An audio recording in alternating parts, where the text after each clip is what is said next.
Bismillah ar-Rahman ar-Rahim. Hello and welcome to Footy Judge More people. It's a Friday debate. We got a fantastic panel for you today. We'll talk about the clip circulating around about Cole Palmer and Bukayo Saka, of course, and also Cole Palmer.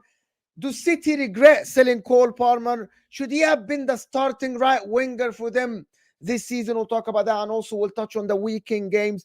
Which game is actually trickier? Brighton for Arsenal, Liverpool, Man United, or Man City visiting the bogey team Crystal Palace for them. And also we'll touch on the games yesterday and what happened yesterday between Manchester United and Chelsea and Liverpool and McAllister and all the stuff. All the good stuff. You know what to expect from Footy Judge Mo every day here. So you hit that like button.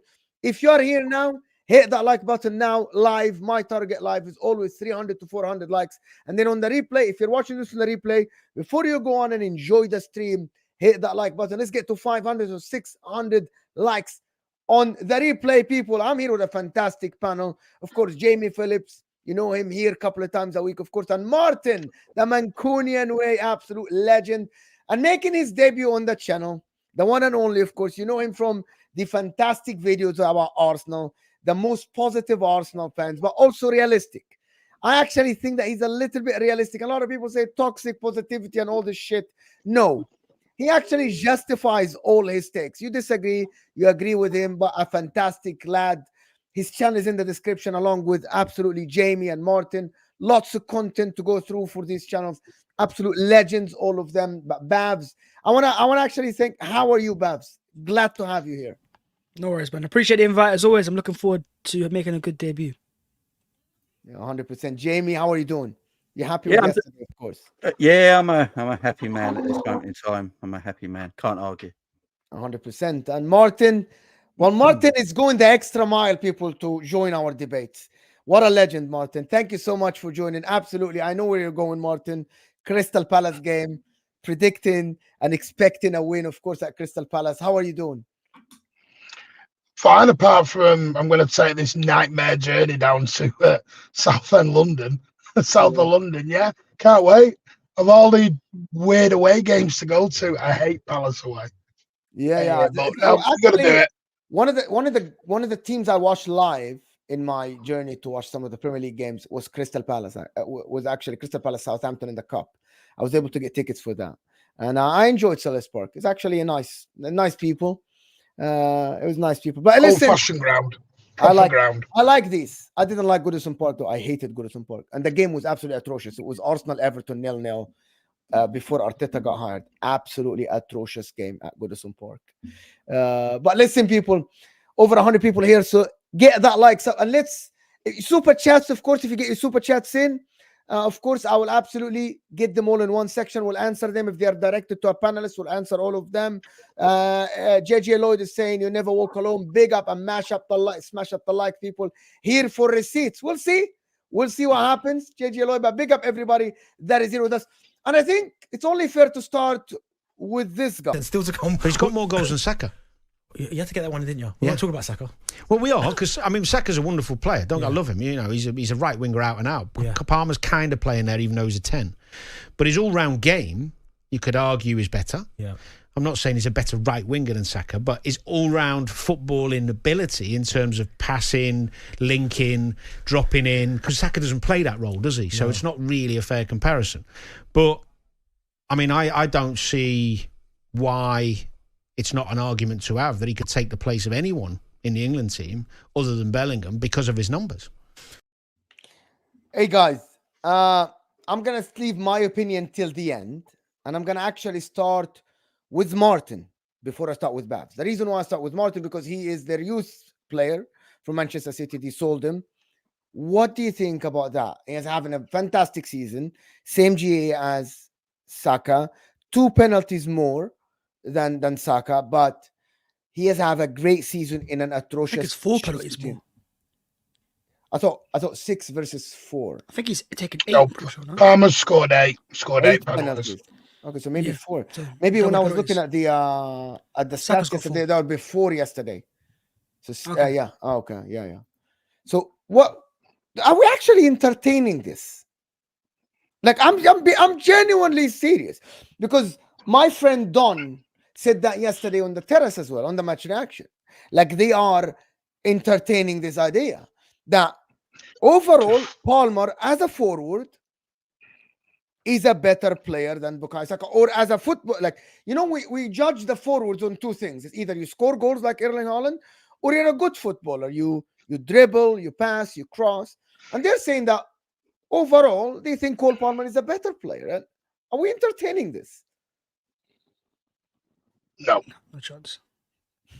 No. There's no. Listen, Cole Palmer has been fabulous for Chelsea. Absolutely amazing. Do not get me wrong. Is he better than Saka? No way.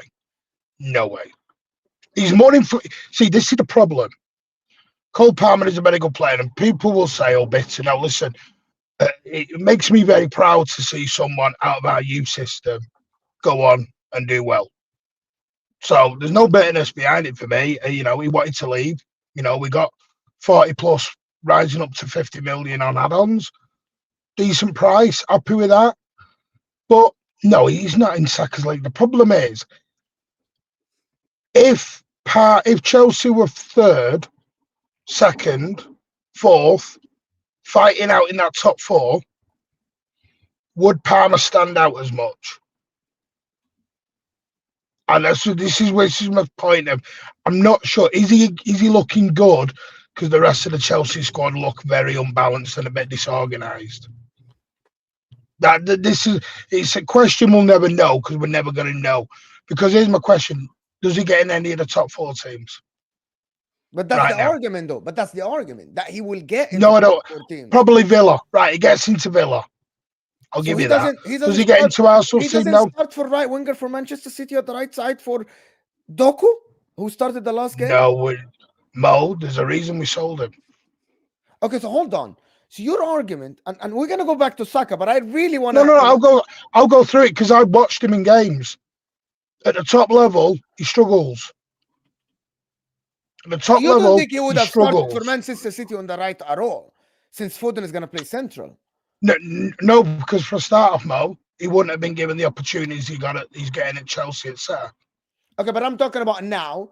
You have, in hindsight, you have seen Cole Palmer when he's given. I can't do hindsight, can I? No, because Chelsea don't play the same way Pep does. So I can't judge him on that. You don't think he suits Manchester City at all? You don't think he's that good to start at Manchester City? Looking at him now, good. Right now, is he good enough to play in the City team? Potentially could do. Very good player, but is he better? I mean, the thing is, we're gonna do this comparison back to Doku. Doku's not been on the right wing. Bernardo's been on the right wing, and generally, actually, Kyle Walker's been on our right wing, because we played overlapping fullbacks. So this is my point. Cole Palmer, like you just said, drifts into that role of a 10. Well, is he going ahead of a KDB? Is he going ahead of an Alvarez? Is he going ahead of a Phil Foden? No. Is he better than Foden then in terms of starting? No, come on, behave. Let's not. No, but hold on. If he is he not better? Okay, you just said he drifts from the right side to the central. Is he not a right winger? Is he not better right winger than Foden? No. As a right winger? No.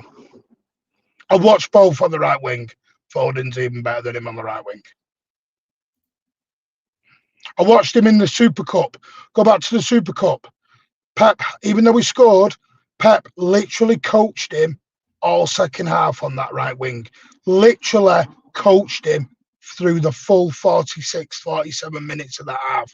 We all talked about it on City channels. It was so... You go back and watch the Super Cup. Watch Pep. Literally, he's talking to him all the way through the game. Doesn't do that with Foden. Doesn't do that with Bernardo. I'm not saying he's not a very good player. He has played 160 games for Manchester City, Martin. But that's why it's an unfair comparison. Foden has been coached, played, has been given opportunity to play. We are seeing now what Palmer is when he's given opportunity. In a Chelsea team.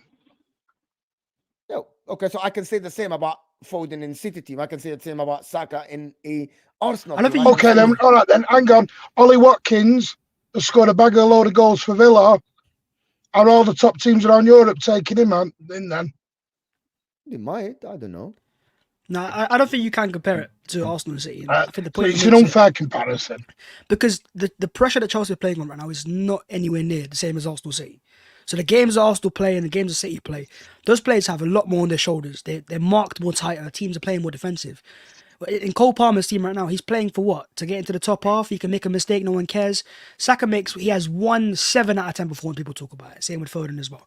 So until we see Palmer do it at a pressurized level, I don't think you can judge him, because we've seen players in the past have good, starts. Who was it a few years ago? Kulusevski came through, looked alright. Look at him now. So he's not as good as Alexis Saka yet. I think Palmer needs time, and also needs to prove himself to guide the team up. Once Chelsea are fighting for Champions League football and maybe a title, then you can judge him, because the players that he's compared to are helping their team fight for a title. And you can say that Palmer's environment's not the same, but also the pressure is in as well. And pressure plays a part. A lot of players can play well when there's no pressure on their shoulders, but the moment the pressure comes onto them, you'll see who the real best players are. And there's a reason why Saka becomes a starter for England, because he can handle that pressure. The way I look at it like this as well. Like, if you look at all the players Chelsea have bought in the last 12 months, Palmer's out and out the best transfer they've done, yeah. And he's come from probably the best coach team in Europe, you could argue. So he's obviously an extremely talented young player. Sometimes, look, I want to see what he's like next year, when players start to learn more about him next year. Like with Saka and Foden, players like that. They've been playing Saka's been playing 3 years non-stop. So opposition teams respect him more and, play up against him completely differently. Palmer let's see what Palmer's doing next season. Let's see how Palmer changes his game next season, because other defences are going to be more aware of what he's capable of doing and things like that. And people saying about the penalties in the chat, I will say one thing: penalty taking is an art. I've seen the greatest player of all time, Messi, miss quite a lot of penalties. So to say he's just a penalty taker and he gets his goal from penalties, it is an art to score penalties. Not everyone's great at doing it. So, and he's cool under pressure at doing it as well. So I think Palmer's a very talented young man who's come from a well-coached side, and he's showing that at Chelsea. But let's see, it's like, Saka's played 3 years in a row. Let's see what Palmer's like doing that at a top level before we can really, really judge him, in my opinion. Why? Why are we not judging players early? Why? I've judged players early and then been wrong about them. So, by the way, if I'm wrong, I'm wrong. Yeah. By the way, I would listen. I always say that I judge the player based on what I see. I have an opinion. I'm going to say my opinion in a second about Saka and Phil and Cole Palmer. But I think us judging a player that early, that played over 20 games for a team, I think it's fair enough. If he falls off next season, we'll call him a one-season wonder. If he doesn't, we'll say, but is he doing good this season? Yes, he is. Is he doing something better than expected? I didn't expect him to do that. No. Same as Kulusevski when he came to, but I don't think Kulusevski did as much as Cole Palmer for this Chelsea team. No. And you can say it is harder, and that goes to the argument about Phil Foden and Bukayo Saka. Which one has it harder to shine? Is it the one who plays under the best coach with a very, very well-drilled team, with a team that is well-structured, or the guy that is everything on his shoulder that he cannot hide? Bukayo Saka can't hide, as Bav said. Bukayo Saka tomorrow has a couple of missed passes in a game. The media right away writes Bukayo Saka as a flop, even if the team wins. Arsenal win, by the way, and Bukayo Saka gets highlighted because of his bad performance. Other players don't, because they aren't the superstars of the team. That's just for a different day. I'm not going to go into this argument again. Yeah, it works that way for Foden and Saka. So now, by the way, Phil Foden, because there is no Kevin De Bruyne, Erling Haaland has been injured. Man City fans now are feeling this. When Foden drops a stinker now or has a bad game, the media right away, the headlines next day, Foden couldn't carry City. Foden, this is what Arsenal fans have been feeling for the last year, because now Kevin De Bruyne is injured. Unfortunately, he is the one who's being looked at. Phil Foden. For Cole Palmer, I can say the same. Cole Palmer is the one carrying Chelsea. Yeah, and he hasn't had a bad performance. No, 100%. He's a very, very good player. I said this earlier on. He's an extremely good player. But it's very hard to judge, because if Cole Palmer drops a stinker next season, you'll see a very different rhetoric coming out. And this is what happens. It's very hard to judge a player in 6-7 months.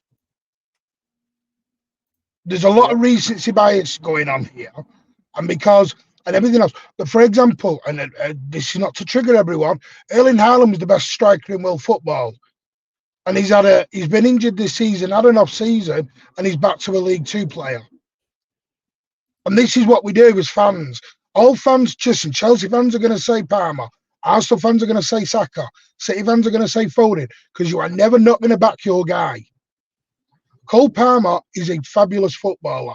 Was he ready for the top level? In my opinion, no, because I watched him do it live.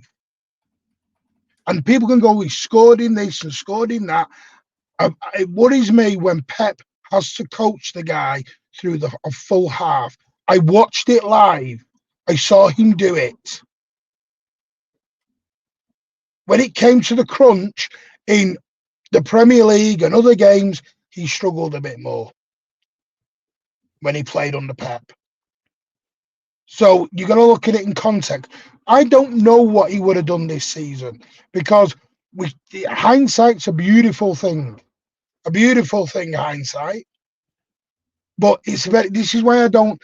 This comparisons is mad, because they're all subjective. I like comparisons. You're never not going to back your guy.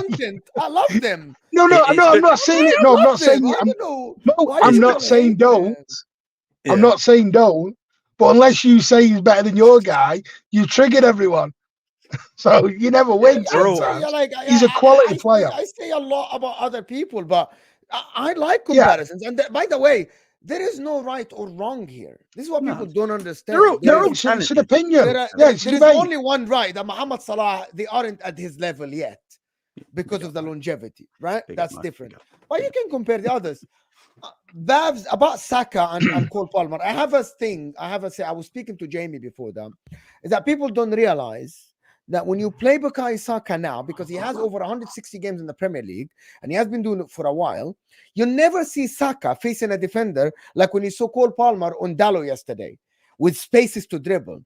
Saka receives the ball, a player is right at his back. He's never given space, and he's facing a defender. You'll see the winger of the opposition. I was telling this to Jamie exactly. You see the winger of the opposition sprinting to double on him because they cannot leave him by himself. He's getting judged on a higher standard. Foden is the same. Cole Palmer isn't. Cole Palmer, the majority of the time, he's being left one-on-one with the defender, and he's a very good player and a fantastic and amazing footballer. But he's still not the guy who's being looked at the superstar that we need to double on him. That he isn't the guy that the plan of the opposition is made to stop him, like Bukayo Saka and the rest. But for Arsenal, this happens all the time. The question is, how do you see Arsenal coping with this for Bukayo Saka? How do you see Saka? Because he hasn't had a great season. Yes, the numbers are there, which is a sign of a good player like Mohamed Salah. But how do you see Arsenal getting the best out of Saka? I think the best out of Saka comes when we provide him a better system. In the sense of the system, I mean, it's amazing right now, but it seems like it's tailored towards other players. So seeing Odegaard play as almost like a Bernardo role, he can drop a deeper and go forwards as well. It's nice. But we've always, a lot of Arsenal fans advocated for moving Odegaard over to the left-hand side, because Saka already is the passer. So if you provide Saka a more dynamic runner like a Smith Rowe or a player like that, you get an ability to overlap. Odegaard's a player who wants the ball to feet, and likewise Saka. So when you've got the same profile on the right-hand side, it can get in each other's way. Now, I will say it's changing. You can see Odegaard drifting over the left-hand side and a bit more overall influence. But in terms of Saka as well, I think we need to give him a bit of, I say, rest at times, because he feels like, right now as well, you see the game against Man City, he was knackered. He was tired. And he couldn't play in the international break either. So give him the right competition as well. But ultimately, I think provide him a better profile. As Odegaard's a fantastic player, an amazing player, but I don't think he's the perfect profile to complement Saka's ability. Even though if you put him next to maybe a running type of player who can overlap, come inside, combine, play 1-2s, then you can maximize Saka's strengths even better. Yeah, I think I agree with you, but I think Odegaard needs to switch to the other side as well. Yeah. I want to now speak a little bit about like the upcoming games and what happened this weekend. Which game do we think is the toughest one for the three teams? Yeah, United. Really? You guys think Yeah. that United are better drilled versus Liverpool than? By the way, I completely disagree No. with all of you. The- I disagree with you. I actually think that I Brighton- actually disagree because I think all three are as tough as each other for different reasons. You think you playing Crystal Palace is as tough as Arsenal playing Brighton away or Liverpool playing Man United away, Martin? Yeah, have you seen our record against Palace? But Yeah, it's it's not not about the records. Shambolic. Come on now. I don't think it's about the record. No, Martin. what I mean by that is United Liverpool is not going to be on form. It's not a form game. For United, it's got to be played like a cup game. yeah, it's Because if it's hard done to on defend. form, Liverpool destroy them. They're not even anywhere near you. United are nowhere near Liverpool. The United Liverpool game is going to be all on emotion because it's a different game. It's like a derby. It's a different game. It's an emotional situation. Listen, I think Brighton's not the same Brighton. I actually think They- it's the they toughest haven't- of all of them. They haven't This lost is not at the home, Brighton though. that's been going. They haven't lost at home for a long time. Guys, they haven't 15 lost a games. game since When September. was the last at time home. Arsenal lost? September. When was the Yeah, last but time Arsenal that's lost? Though? September. What Brighton are very good at, they're very good at getting draws. Yes. And that's the thing with Brighton. I think because all three teams are playing away this weekend, don't they? I think there is going to be drop points. Someone's going to drop points this week. I don't think all three are going to win. So I think there will be drop points because Liverpool United, as Martin says, like Man United are nowhere near Liverpool at the moment, which is beautiful to say. But they're arch rivals, aren't they? Yesterday, or you guys like They're arch rivals. They're arch rivals. So it's different sort of game, isn't it? Brighton is a difficult game. You know, they will play good football. They will they will scare Arsenal at times, and it's at home. As you say, they've not lost since September. And for some reason, City going against Palace is a weird one. It so don't make sense, but Palace always play well against City for some reason. So I do think it's a tricky one. I do think Liverpool Man United is probably, it's probably the trickiest away just because of the rivalry, but not. If Liverpool go there and play Man United for who they are, we should wipe the floor with them. Yeah. But a lot of these games are played on emotion and stuff like that, and that's when you can drop points, unfortunately. But which is why I said, in my opinion, all three are tough for their own individual reasons when you look into each one. For different reasons, yes. But I actually think when I did my prediction, I thought Arsenal is the team that will drop points this weekend. With all see, the way I look upon it is when you are in the last 8-game run, no game, you shouldn't look at any game as an easy game. You better be laser focused. The point is, I've been here so many times. Liverpool fans have. You've just got to take them off as you go in, play each one as a cup final, get out. I ain't bothered about performances anymore. I ain't bothered about all this. Let's play fancy football. I'll take 8 1-0 wins for the rest of the season. I don't care right now.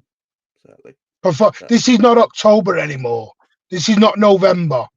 This is April, May. This is the last 200-yard dash.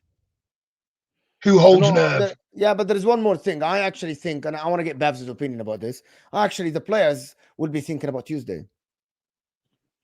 They can't. If they do, they'll drop. There is a difference between Manchester City playing Tuesday against Real Madrid away because they have done that many times, and Arsenal players going. Yeah, but it's easy. You have been in the semi-final. You have been in the semi-final, Martin. You have been in the semi-final for the last 6 years. You have been here before. These Arsenal players haven't. I'm just using the logic here. These Arsenal players will sleep and will play the game thinking that we're playing Bayern Munich in the quarterfinal of the Champions League. We can make history. This is what they are. Yeah. I know people are saying it doesn't matter where you're playing. It's all about the game. Babs, am I wrong to say that? Look, you're not wrong. I think the Arsenal players will have an eye on Bayern as well. But I think the benefit we have is we've got a massive squad now. And thankfully everyone's returned to fitness, apart from Timber, who's not far away. And so when you've got those options, you have the ability to chop and change. And in that Brighton game, I think I'm looking for a good start and then see the game out. I don't need to see a cagey game towards the end. Of course, Brighton will try to make it like that. But I think because of the squad that Arsenal have now and the fact that we've got players, I mean, the bench against, in our last game, we had Jesus to come off the bench. You had players like, obviously, Smith Rowe starting, but Vieira off the bench. Players like that. So when you've got Saka coming back to full fitness as well, I think we'll have the ability to go back and forwards. The only issue for Arsenal is the month of April, we've got a lot of games. game every 3 days. And this is obviously, Liverpool fans, City fans are used to this. We're obviously not. But I'm excited to see how the team does, because no matter what happens until the end of the season, we're going to learn something about this team. Because last year it was just a title and we didn't have those 2 games a week. So if we're going to stick to the top and be used to fighting for titles, this is something we have to get used to and see how we cope. 100%. And this is the Mo, can I ask you a question? Sorry. Yeah, you can. Of course you can. And this is not me triggering. This is me proving what I feel is I a don't valid get point triggered on this easily. title. No, not you. I'm trying. But people watching. For 75 minutes yesterday, no one saw that at 1 each. Everyone was 5-0, 6-0, 7-0. Wipe the floor, go home. Even I thought it was going to be 5 or 6-0. About Liverpool. But yeah, that's a title race. It's just they got over the line. They won. They did the job. But for 75 minutes, I know Liverpool fans were squeaky bum in it.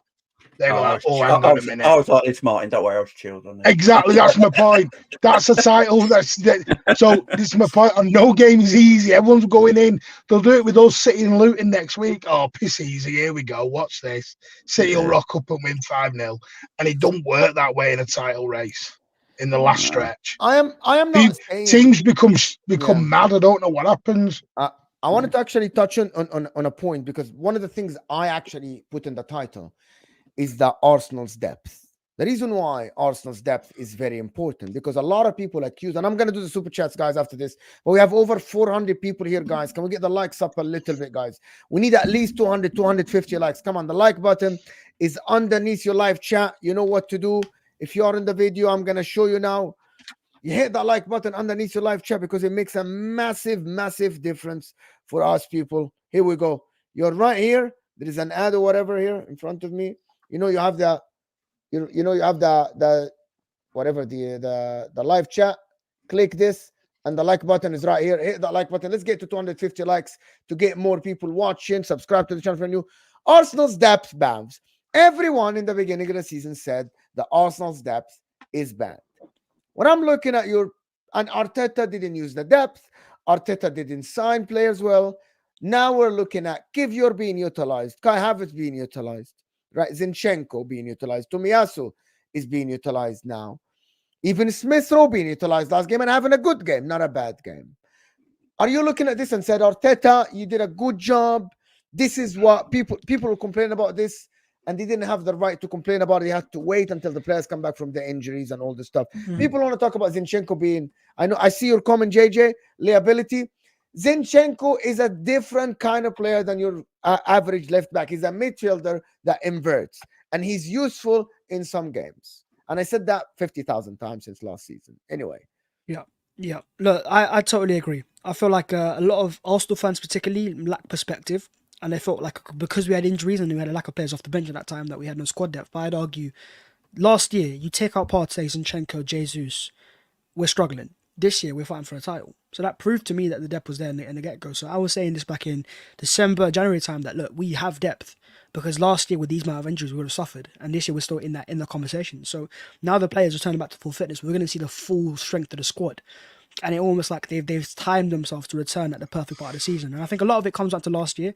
Mikel would have been aware that certain players getting injured at the wrong part of the season cost us.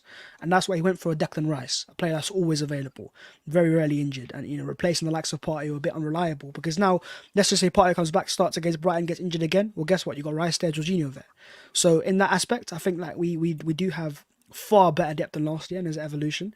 And that's credit to Mikel Arteta, because he's not just signed players that are available, but they're also versatile. So if you're struggling in midfield and you're bare bones, you can play Havertz there. If you need a striker, play Havertz there up front as well. The likes of Kivior can play left back and centre back, and likewise. So that versatile profiling is what makes Arsenal's squad, I think, that much better. I'll look at this Arsenal team, and I think I raise my hand and say Arteta is actually utilizing Havertz. Maybe he's not the best player, but I said that yesterday. If the guy can revive Kai Havertz from Bayern Leverkusen, you got a bargain. Literally a cheap player, because that was cheaper than that they paid for Liverpool. Are you looking at this team, Jamie, and looking at Arsenal and thinking this team can go all the way in both competitions at all? Yeah. I think Arsenal get a Champions League final. So I think they get the final. I think they beat Bayern Munich.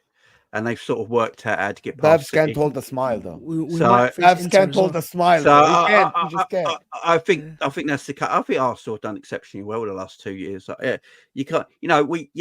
Look. Do we like banter Arsenal? Of course we do. People do. Rivals like to banter their rivals. That's just a thing you do. We all do it, yeah. But you can't. Arsenal have been tremendous the last 2 years, no doubt. But I will say one thing about depth. I think Liverpool have the most underrated depth in the Premier League. And the reason I say that is that only Newcastle have had more injuries than Liverpool this season. And we're top of the league with 70 points. I don't know. I might be speaking out of turn, but I think if Arsenal had the same amount of injuries we had at the same time this season, I think they would struggle a lot more than we have been struggling. Now, that could be because you got Jurgen Klopp, who's an exceptional manager. But yeah, I think our depth is a bit not underappreciated. I just don't think it's rated because people see it players like we have, like Harvey Elliott and Curtis Jones, and a lot of people rate them players. But in a world of systematic football now, you need players that suit your systems, and it might not be everyone's cup of tea, these players, but they suit Liverpool's system, and so that counts as your squad and your depth. So I think Liverpool's squad and depth has been very underrated. Look, we didn't have Salah's only played 4 games since New Year's Day. You know, we haven't had Alisson for a while now. Actually, Kelleher has now played more games than Alisson this season. Trent's been out for a long time. You know, we've had players missing. We've had to play kids and get through FA Cup games. It's been madness. So I think Arsenal and Liverpool have done exceptional this season. Both teams have, and they should be congratulated for what they're doing right now because they're pushing this almighty City team, and no one else seems to be doing it but these 2 clubs. Do you have better depth? Do you have better depth, Babs, than Manchester City at the current moment? It's hard to say because City have got some amazing players. I would say their squad's gotten a little bit weaker since losing Mahrez and Gundogan, players like that.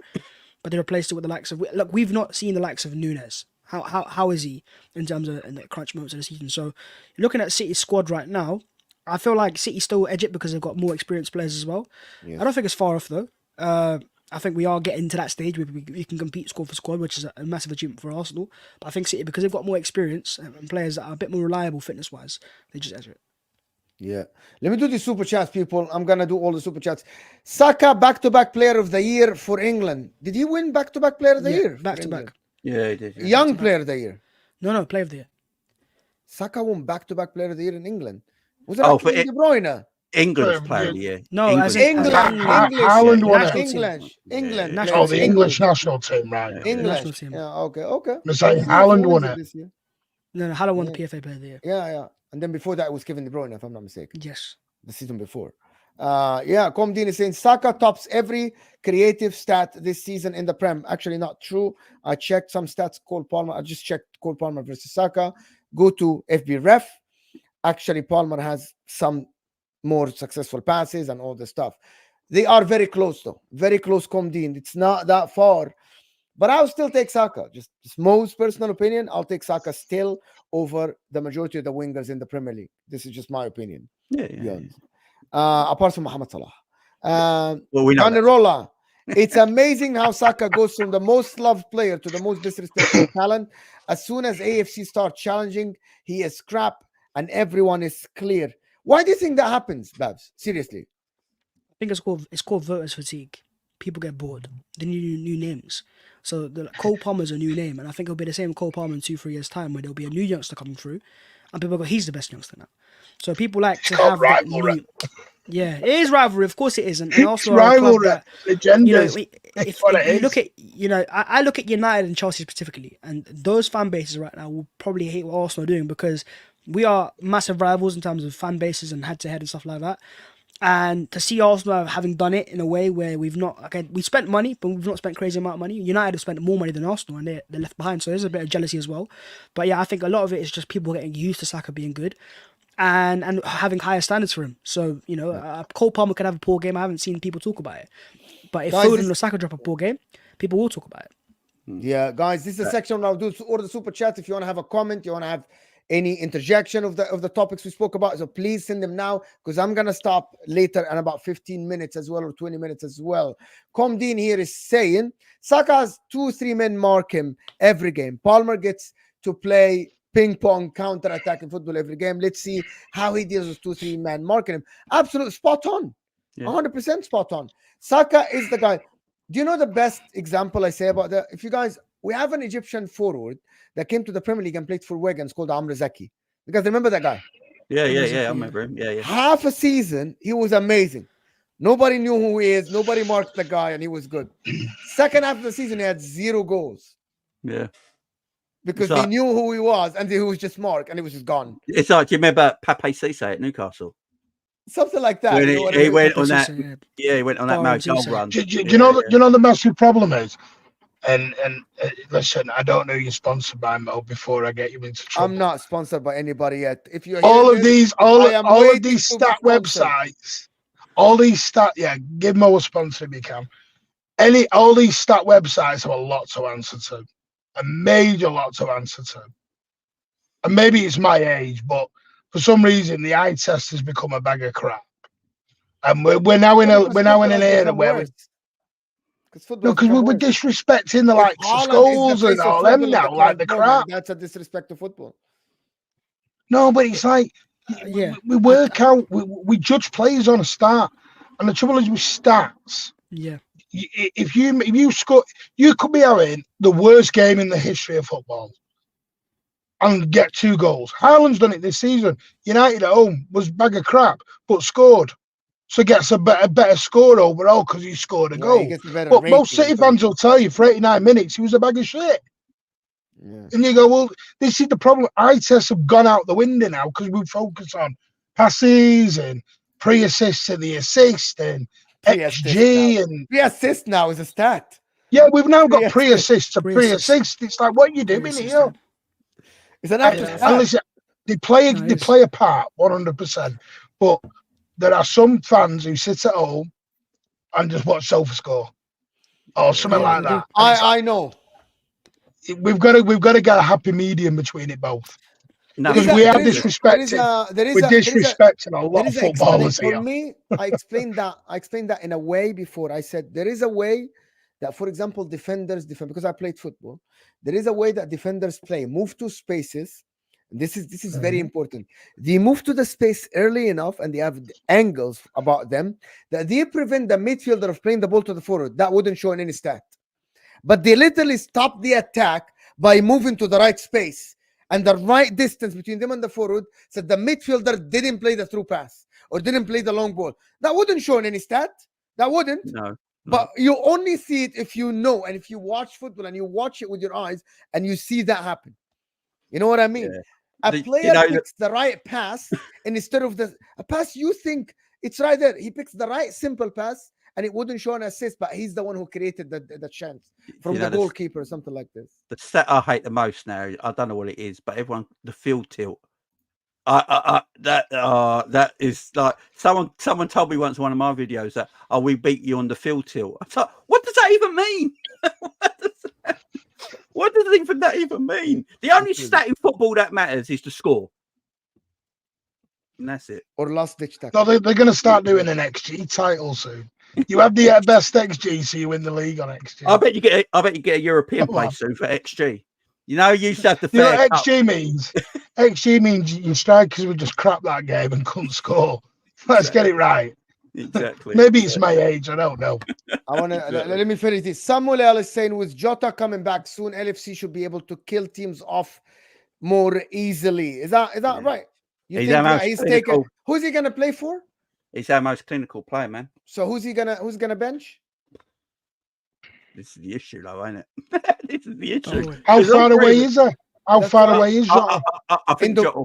I've got a feeling Jota might be back for the Atalanta game. So mid-April, they said mid-April, between 10 and 15. Who does he bench, people, for Liverpool? Darwin probably, but then Darwin's a weird one because Darwin gives us that pacing behind that no one else does in our team, so it's able to stretch the opposition. So, and Luis Diaz is on fire at the moment on the left-hand side. So, and you don't bench. I like it.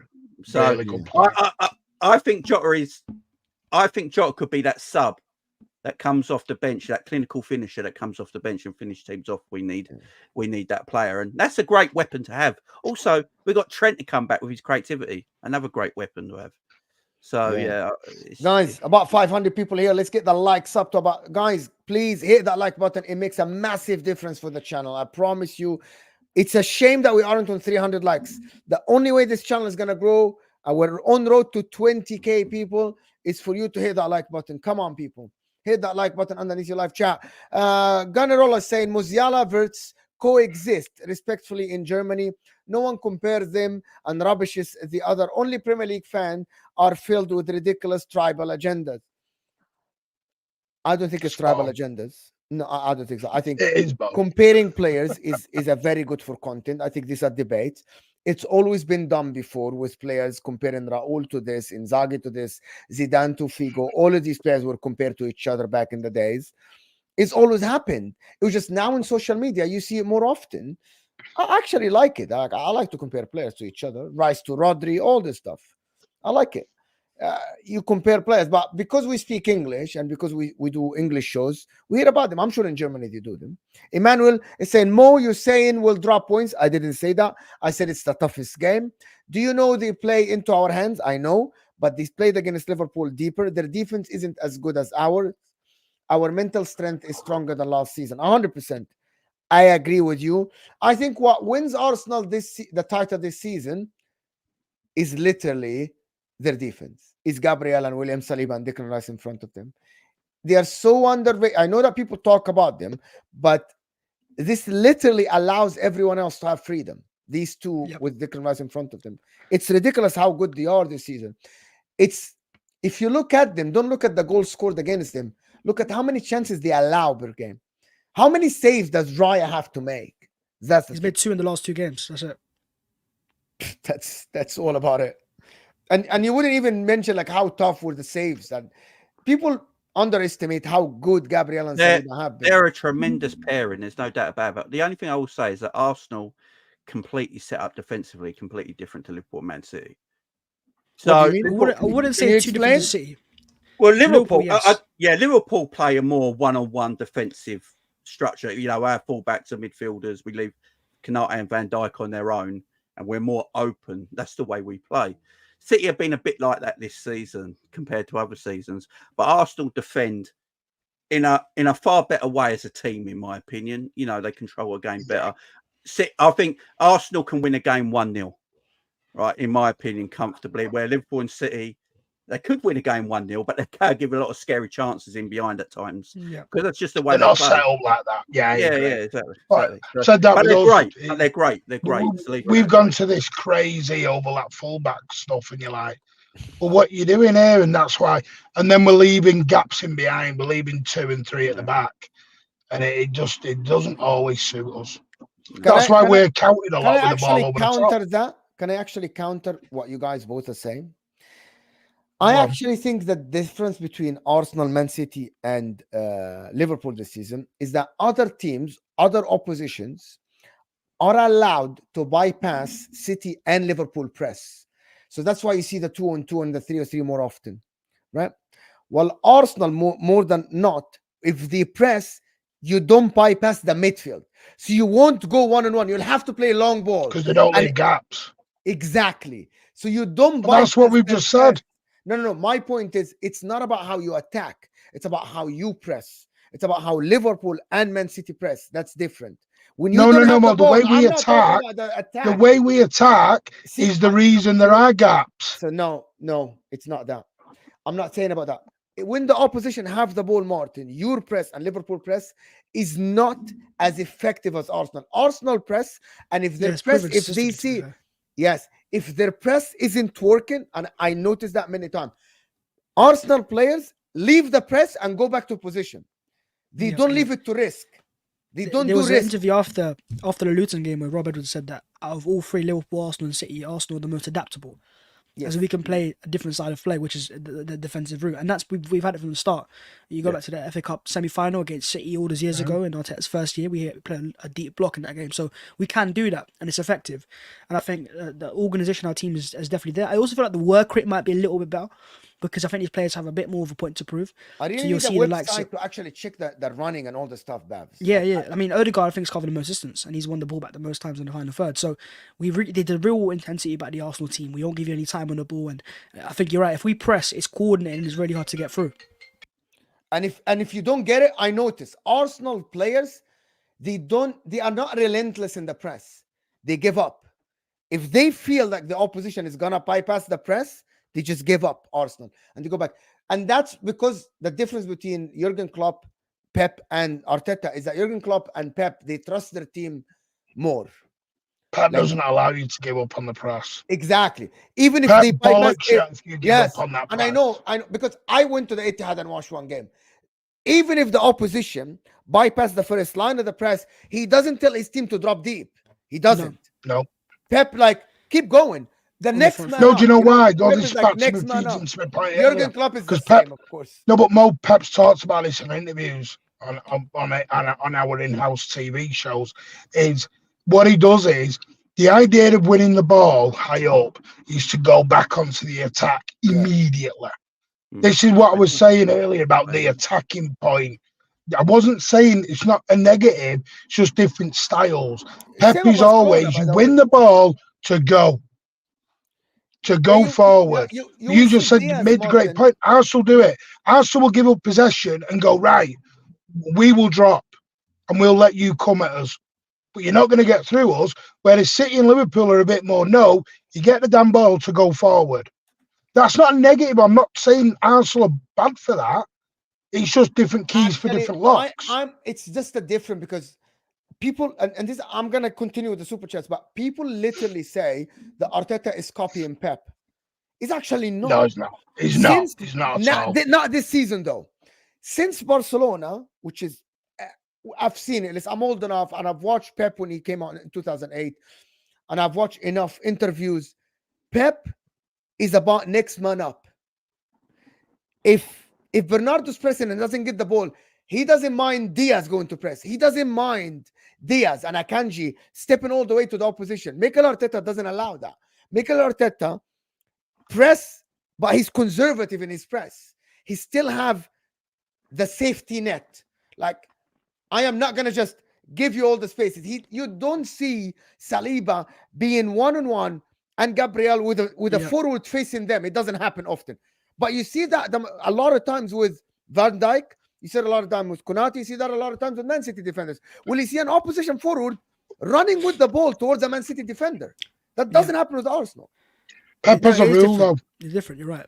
And I was going to say, Pep has that rule, doesn't go on. I was going to say the one thing I was going to say is people obviously look at Pep and Arteta working together, and Mikel worked under Arsene Wenger as well. But don't forget, Mikel's first manager was David Moyes. So, and he spent a lot of time on the David Moyes. So you can see that there's styles of our play where we can play that deep block because he's used to playing that as a player, and he knows the power of it. You know, our first signing was Partey, and City have Rodri. They're different type of profiles. One's a bit stronger, one's a bit better on the ball. So I think Mikel is definitely a bit different to how he sees football. Which one? I want to do the next super chat, and I'm going to move to the next one. Jack House says City fans laugh at Arsenal when they say Liverpool will fall. Yeah. I know, because a lot of Arsenal fans are saying Liverpool aren't, like, it's gonna be only Man City and I don't think a lot. By the way, that's the thing that was going on over the past 3 weeks. No, that Liverpool are gone. Liverpool aren't there.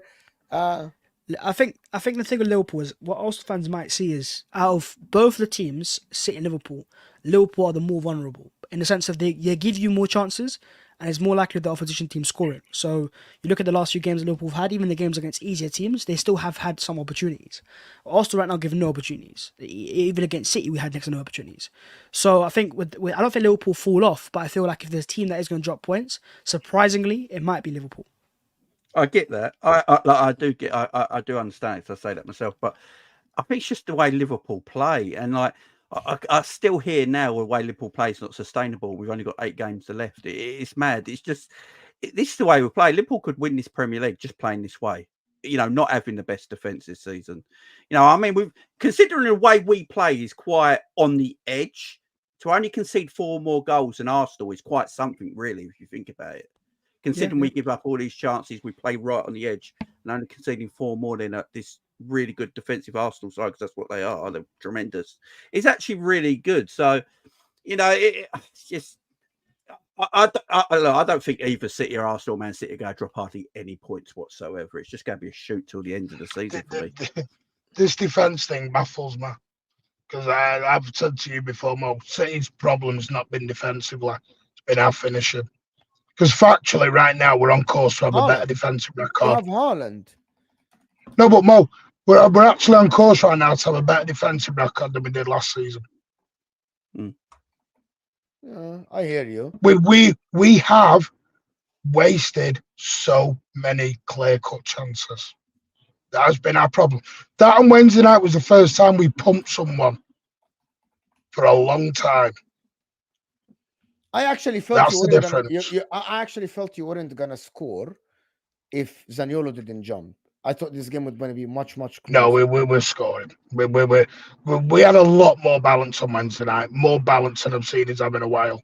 That Doku Grealish pairing. Where I got annoyed was we started bleeding spamming quality crosses in, and the 6-foot meat machine was sat on the bench. And then when we play Haaland, we try and go through the bleeding middle.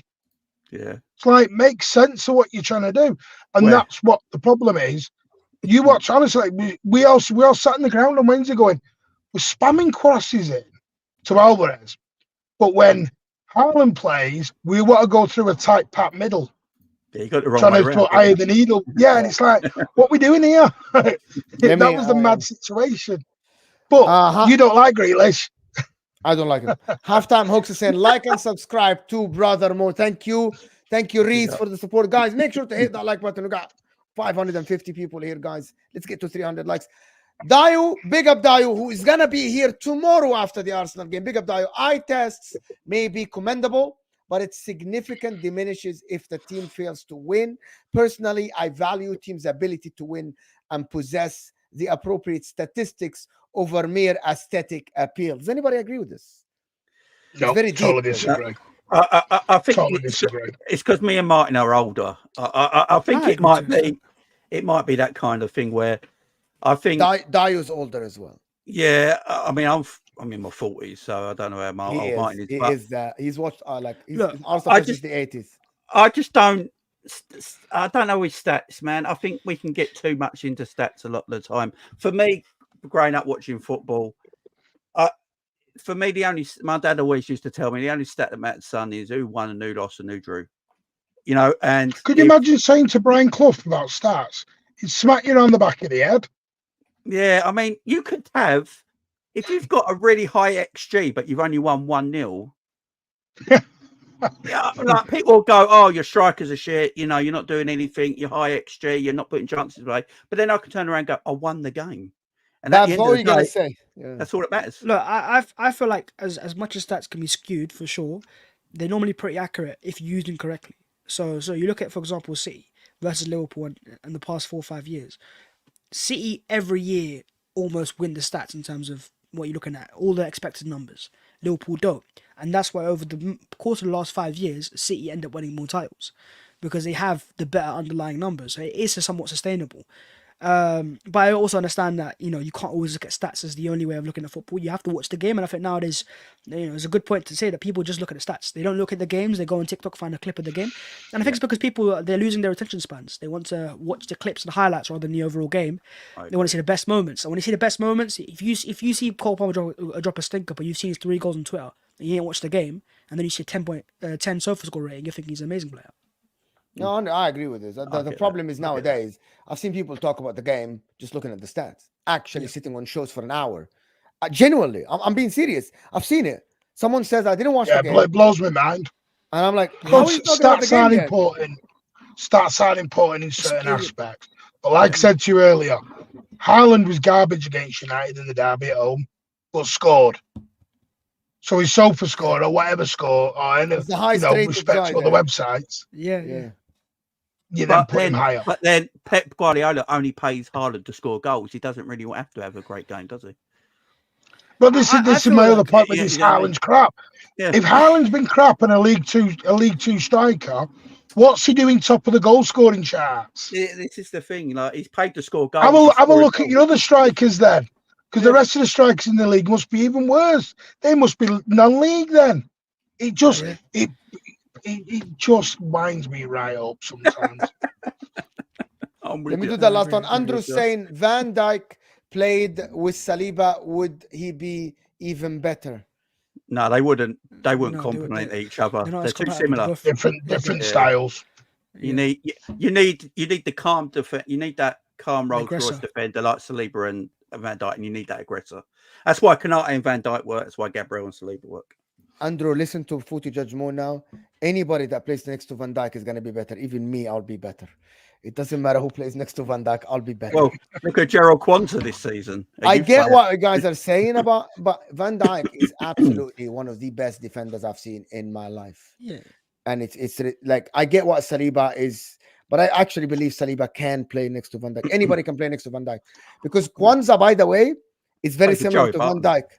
Yeah. It's very similar to Van Dijk, while Matip and Konate are different. Thanks for that.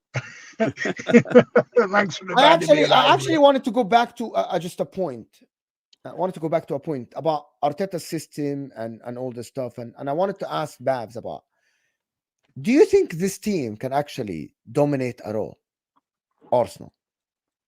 Dominate what? Dominate. Win multiple league titles. Oh, an era. An era. I think out of all the teams, out of here, because we don't know what's going to happen with Liverpool next season, managers wise. So there's that uncertainty there with City. As long as Pep's there, they will be the most dominant side because Pep's got the most experience and the best squad.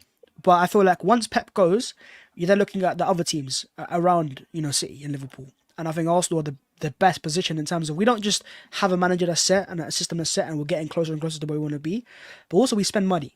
And that's very important. If you want to stay at the top, like City have done over the past 5 years, you have to consistently invest, even after winning a title. So I'm actually intrigued to see how the owners react to, if we win a league title this year or next year, do they go and spend again to improve the squad? Because you can always improve the squad. City won a league title, they go inside Jack Grealish, £100 million. They don't need to, but they do anyways. And I think it's stuff like that will define Arsenal's era. But I think in terms of the best placed teams outside of Man City, I think Arsenal are the best because we will have the most certainty. So even if Liverpool get a manager in, he'll take time to get his players in and system in. Amarin's different to Klopp completely. And so we see how they adapt. But United and Chelsea right now are miles apart, miles away. So they have to find their managers first and the systems and the transfers as well. So yeah, it all depends on Pep, basically. Pep decides how dominant the Arsenal era could be, as long as this guy decides to stay. So maybe it's just time to take a break. Pep. Maybe come on social. Why are you assuming that Liverpool will fall off? Maybe come on social media in the next few weeks, because you might not want to like the news that's about to hit social media. Oh, brilliant! This guy just, what I mean. But, told all this weeks ago, and he was never believing that. Boring, man. Yeah. Well done. You're very good at match. Yeah.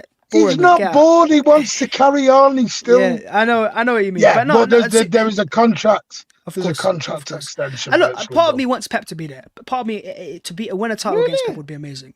To win a title against Pep means more. It does. Whose face on that? Because I think if you can beat Pep to a title, that's a real statement. Klopp's done it once, obviously, and it was Conte right at the start, but that was Pep's first year. To beat Pep to a title now would be something different. Because City are very well established. They've won the treble. And I think that's why this season means so much to Arsenal. But in terms of Liverpool, I'm not disregarding them, but I'm just saying processes take time. We've seen it with Klopp before and Arteta. Managers can't come in 1 year and go straight into it. And Liverpool don't invest money crazy anyways. They don't spend like City do or Arsenal or Chelsea do. So they can't really fast forward processes. It's very much finding the right profiles and players. And look, they've got Edwards back, so it will help them. But I think Liverpool might have a year, maybe 2, of instability compared to what they've been used to, and then they'll be back. Do you agree with that? You, do you think Liverpool are go ahead. Go ahead. No, go ahead. No, go on, Damon. I don't look, as a Liverpool fan myself, I don't actually know myself yet, because look, you're having someone like Jurgen Klopp leaving your club. To the Liverpool fan base, to us Liverpool fans, he's everything. So once that person leaves, getting a manager in after him, there ain't many around that's his level or above. So you obviously go have a dip of a manager coming in. But I do feel like if Liverpool can get the contracts of Salah, Trent and Virgil van Dijk sorted out, he has left behind quite a healthy squad and quite, a good squad. And now with the owners sorting out the back room, getting Edwards back as a CEO, getting the sporting director and getting the guy from Benfica. I can't remember his name in the part of the board as well now. You know, on the football side of everything, you get the right manager in with them players still there.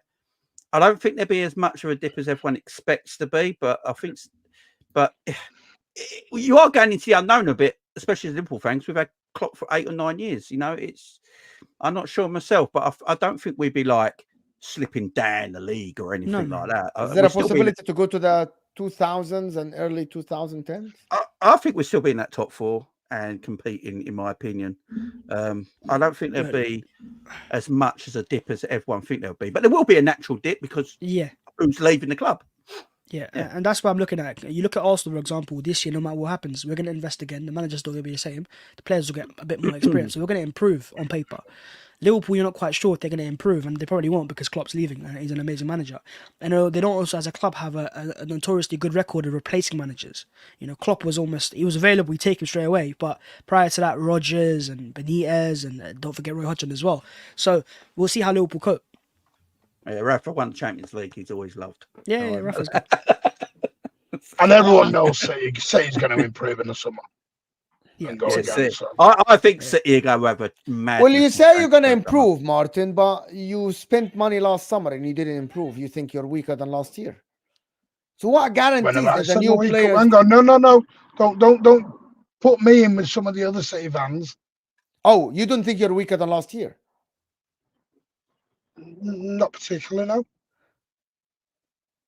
I actually think we've changed our system. I think you're weaker than last year. Hey, I think this is my opinion. What are we doing on the back of a potential back-to-back treble then? Yeah, but you're still weaker. You can still win the treble. The problem is that I keep explaining this. You're saying that like the treble's just piss easy. No way you go with it. But I'm gonna tell you, you can win back-to-back treble, but you can still get a worse treble team than the team before. That's not. That's why I don't do this. See, I don't do this. Which team's better? Because to me, have we got weaker? Some fans will say yes. Like, look upon it is Rodri's got more GA than Rodri's a lot more involved in games now. So Rodri's kind of not fully taken up the Gundogan role, but he's been allowed to have more freedom to get in the Gundogan positions, which is why you're now seeing him, such as the Villa game, breaking late from deep to come in, edge of the box, paying 1-2s, scoring and assisting. Rodri's not normally known for coming in and assisting and scoring like that. That was Gundogan's role. Now, where you can say is maybe we're a touch weaker is probably the Mahrez loss, because those goals haven't been replicated. I don't think, the one thing I've said to other City fans, just my opinion, is I don't think Mahrez's loss has been looked upon enough. Because I don't think we made up the loss from what Mahrez did. Because Doku's needed. The trouble is, a lot of fans do this. You're comparing a guy 6-7 years into a team with a guy 6-7 months into a team. It's a very hard. That's why I said Doku's signing is underwhelming, actually, to replace Mahrez. If he came as the understudy for a winger, he would have been a good signing. The problem is it's an underwhelming signing, not because of his ability. Because I like Doku. I like Doku. But I thought he should have been an understudy. Potentially. I mean, obviously, we'll see what's going to happen. Jack Grealish who fell off. So it's Jack Grealish's fault. Jack Grealish has been injured now, so that's not. It's his fault that he hasn't. Even when he's fit, he's not playing. So it's his fault. His family got held at gunpoint during the football game. No, and he had to go and have counselling. So you really don't, you think that Jack Grealish, when he's fit, he played well? Jack Grealish was outstanding on Wednesday night, Mo. Well, just one game, yeah. There's a lot of people that were outstanding. So sorry, who go? Let's not do this Grealish debate with you. Let's stop. I nearly fell in the trap. I nearly went down the rabbit hole. I nearly went in that rabbit hole, lad. I'm not doing it. No, listen. Sitting next season, am I crazy to say that Grealish, guys, this season has been very underwhelming? Am I crazy to say that? Yeah, but he's been injured. He's been injured for a lot of the season, Mo. But when he was fit in the beginning of the season, Doku still started ahead of him. That by itself says something. No, Mo, he was not fit for Burnley. Wasn't he on the bench in the beginning of the season Wasn't he on the bench in the beginning of the season for Doku, who started left? Yeah, but he wasn't fully fit. That's the thing. He wasn't fully Mark- fit. Then. Martin, do you think in the summer that City go and get Bruno from Newcastle and Paqueta from West Ham? Because I don't think they get both. Lucas both. Paqueta will 100% come in. They want to buy 2 mids. One I got told was Lucas Paqueta because he's obviously got the release clause. so Bruno, he's got a release clause, hasn't he? Bruno they like. There's talk about João Bruno Neves isn't and worth 100 Benfica. million. Oh, come on. Hey, listen, I'm with you on that. Does There's anybody talk of think João Bruno Neves Guimaraes at is worth 100 Benfica. million? No. They're looking at Frimpong at Leverkusen because he's got a £35 million release clause out. And do you think Yeah, this what's is the other KD? one? Have you got a feeling this might be KDB's last year? No. KDB will sign a new contract. Maybe it's a rolling contract, but I think he'll sign a new contract. From what I've heard, Edison, Haaland, and Mo, you already know this because I told you this 2 weeks ago. Haaland, Stones, Edison. It was the other one. KDB, Pep are all going to sign up on new contracts. Haaland's going to get a higher release clause, apparently. Reportedly, I got told. I always say reportedly, of around 230. Is that a certain team from Spain away from him? Is it? Yeah. Oh, and Phil Foden's going to get a new contract as well. Yeah, I actually think Man City might need to sell Kevin De Bruyne to get money. Well, you don't need money anyway, so who cares about the money for Man City? Did you just say we need money? Not with these stupid fast rules that are coming in. We'll just pay a luxury tax. Yeah. Oh yeah, the luxury tax is a different story. Absolute waffle of a monopolised league. Yeah, luxury tax. Victor Gyökeres is saying, "I'm the only striker Arsenal need when they will buy me." I think you did some videos on him, Bavs, right? On your channel. Yeah, I've spoken about Gyökeres before. I think he's a good player. I think a very, very good player. I'd still prefer a Premier League proven player. Someone like an Isak, I think, is more my type of striker. But that's my personal preference. I'd argue with Havertz right now, the way he's developing, we don't need to sign a striker maybe. We need goals on top of that, but we could go for a wide forward route instead. You know, you look for wide outlets. Rafael Leao, for example. You look at him at AC Milan. You know, Milan aren't really fighting for a title. And I don't know, obviously he signed a new contract recently, but a profile like that might be suited to how we currently play. Signing an Osimhen, Gyökeres type of player, they change the way we play. And right now, Arsenal have the most goals in the league. So scoring goals isn't as big an issue as people make out to be. It's just profiles. So, you know, I like all the strikers, but I think actually I'm looking at our system and see who complements that best.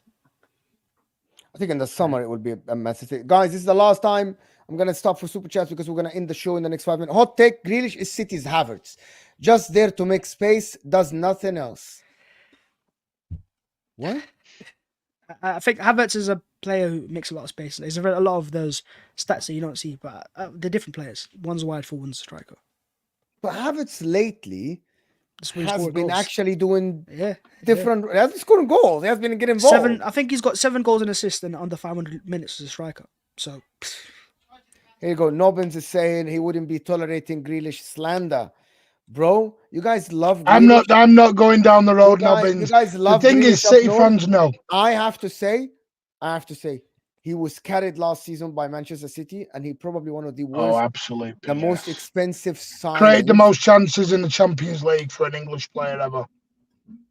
Okay, that doesn't tell me anything. It's not the most chances ever. He's still £100 million player, and I'm not going to go down this route. I'm going to say my opinion is that Jack Grealish is probably one of the most overpriced players ever in the Premier League. Along, of course, with the Caicedo. Blame Villa. Then blame Villa then. Villa put the price tag on him. If Jack Grealish was 35, 40 million, he would have been a fantastic signing for Manchester City. He was done his job. 100 million signing, I'm expecting way more. But when you look at the expensive 100 million pound signings or the ones above that, the only ones that stand up for me is value for money is Virgil van Dijk, who was around 75 at the time, and Declan Rice maybe. Alisson. You know, Alisson is another one. So City spending 100 million pounds. Haaland was more of a release clause. He was like 60. No, but they paid his agent. Yeah, no, of course. But I'm talking about Haaland was 50. Yeah, Haaland was 50. So I think in terms of those expensive transfers of all time, Grealish is one. It doesn't make sense to me. He's a very good player, but it doesn't make sense. Do you need to spend it on Grealish? Could you have not found anyone else? A different profile, maybe? Yeah, I don't know why. And actually, it Grealish is perfect. They wanted Grealish, though, Martin. It looked it was going into Harry Kane. You guys remember that year? It looked like it was going to Harry Kane. Yeah. Does that make sense? And Yeah, No, we suddenly, were they buying had to both. spend it somehow. No, maybe. Mo, we had the money Saeed, for both. Anthony is clear of Grealish. Shameless Man United fan. 1 assist. The guy has 1 GA in the league. Big up Oh Saeed, dear. of course. Big up, You've seen the Saeed. masterclass. Yeah, we Not have Let's one not seen, do GA. that. It was we just have one A. seen the outside of the foot yesterday. Absolutely fantastic. Oh dear. Dear. Listen, on. City fans, US City fans, Mo, they know how important Grealish is. No, he's important, but I also feel there's a sense of force. Like you have to like him. You spent £100 million. From the no, we don't. No, Babs, no, we don't. From the outside, we understand it. But Yeah. all I'll say is, Grealish has been out for 80% of our season. Yeah. The game is back fully fit. You go back to the Luton game, first 20 minutes, some of the best football we played. Copenhagen away, Grealish started. First 20 minutes, then got injured. Everyone said some of the best football we played. Old Trafford away, 3-0. Grealish dominated alongside Bernardo Silva. And then Wednesday night, he's back fit. We smacked Villa 4-1. I do think Grealish on that left-hand side gives Man City better defensive stability Yeah, as he's well. better. He's better. I On the love Tracks it. back, We are controls, claiming £100 holds the million ball up. Yeah, that's what I winger was for gonna say. his The price doesn't defensive make sense. attributes. Absolutely The price just brilliant. never doesn't make sense. That's it. The We player are is amazing. praising a winger, Price doesn't make sense. £100 million winger. It's the same as But Man he's not a United winger. fans. He's not a winger, Mo. Same as Man He United didn't play fans. wing at Villa. But Anthony comes back to help Wan-Bissaka and Dallo. Right, you paid that much money. So, for a sorry. winger. But where did Anthony play for Ajax, Mo? Winger, Where did Jack Grealish play for Villa? left winger, a left No, he was not. Behave. left winger. He was not a left winger. Like seriously, No, left he winger. He wasn't. was a floater at Villa. He was definitely a left winger. What are you talking He started about? out wide, but he floated. You're right. Yeah, he was a floating He's 10, floating, wasn't He that's floated, different. His Mo. position. But he floated because he was the guy. He was the man. Mo, Jack Grealish has done an interview and actually said, my role at Villa was free roll, go, flow. No, it was more free. It's He had more set, freedom of I know, saying. stay I on the get left what wing you're and saying. don't No, move. I am absolutely getting. He wasn't an out and out. You and your winger. grit, you've put me Right. down this frigging rabbit hole. No, hold on. I never said otherwise. But he I was knew definitely you'd get me. on the left side. Come on. Anyway, Anderson, last one. Anderson, I think City will go mad this summer. Yes, they outspent everybody last summer, and they're going to outspend everybody this summer again. 3 players. But if we have luxury tax, that's me done with football because it will be who has the richest owner. Yes, but Andrew, there will be a caveat to it. You cannot just outspend. The reason why, and someone put a fantastic comment about this on my video yesterday that I did with the guy, where that we have to put on our mind that FFP for Europe still exists. If you breach FFP in Europe, you don't play Champions League. Does that make sense? Yeah, So you've still I don't got know how that. You've still got that I don't know how they're going to 105. work that out. I don't know how they're going to work No, that you've out. still got the 105. If I read it right, you've still got the 105 threshold. It's just, if you're rich, pay a luxury tax and you won't go over it. Doesn't apply in Europe, Martin. So that means in Europe, if you overspend, you can get by in the Premier League. What are you going to do in the Champions League with the UEFA? They have to. No, fix yeah, the UEFA. Mo, it's total BS. It monopolizes the league even more, and it will make it a 2-team league. Yeah. Anyway, listen, people, this has been absolutely fantastic. And I want you guys to do something for me. Bav's channel in the description. Jamie's channel is in the description. And Martin, absolute legends. You guys will not regret subscribing to these guys. Great content. You like Arsenal, you don't like Arsenal, but Bav's gives us some of the greatest videos ever you'll see on the internet. It's absolutely legends there. Martin, the Mancunian way. Brilliant content. Daily content about Man City. Absolute great. And Jamie, of course, daily content. Jamie, of course, goes live. Every time you open, it's Jamie. Hardworking Jamie. Absolutely buzzing for him now. His channel is booming. Thank you, everybody. Appreciate you all. And we'll see you guys soon. And we'll see you guys tomorrow where Hamza and Dio go head-to-head after the games again. We'll see you guys tomorrow. Where are you? Thank you. Oh, this will take you to Al Ahwa stream where myself and the Ahwa crew, Stafi, HUSAM, Ziad, Saad, Jacob, Hamza will have a fantastic show. Go there, like the video, and hopefully, guys, we'll have a great show. It's going to be a cooking show today, so go and subscribe, and we're out of here, people.